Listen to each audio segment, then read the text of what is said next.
तो हे गाईज अस्सलाम वालेकुम, जय महाराष्ट्र मित्रांनो. तर भावांनो, आता ओला त्याचे नाटक करतोय त्या संदर्भात आता आपल्या हितात भरपूर लोक बोलत होते.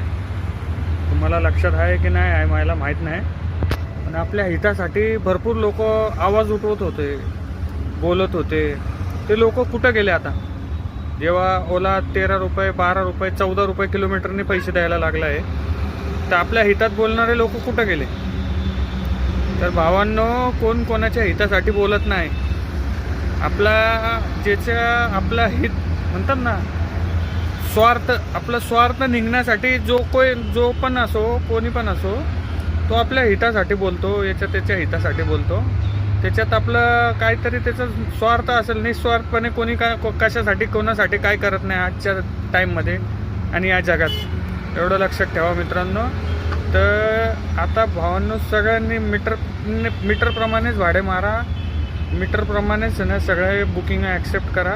कस्टमरांशी चांगल्या पद्धतीने बोला, त्यांना कन्व्हिन्स करा की सर असं आहे म्हणून आम्ही मीटरने भाडे मारतोय. याच्यात काय माहिती आहे का मित्रांनो, कोणाचं काय नाही, सगळं नुकसान आपलंच आहे, एवढं लक्षात घ्या.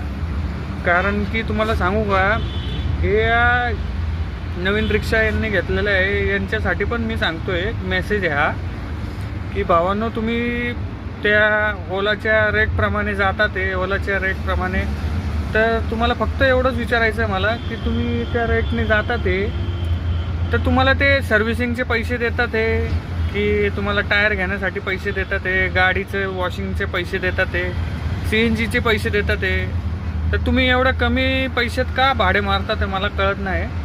तर भावांना असं नका करू, कारण की कोणाचं काय नुकसान नाही होणार दादा, एवढं लक्षात घ्या. कोणाचं नुकसान नाही. तुम्ही तुमच्या हाताने स्वतःच्या पायावर कुऱ्हाडी मारून घेणार, एवढं लक्षात घ्या. जेव्हा तुमचे हप्ते 2-3 हप्ते थकले ना, की तुमची गाडी डायरेक्ट फोडून नेणार, एवढं लक्षात घ्या. कोण कोणासाठी येत नाही, कोण कोणाच्या हितासाठी बोलत नाही, एवढं लक्षात घ्या. आपल्यालाच बघावं लागतं. चला, धन्यवाद.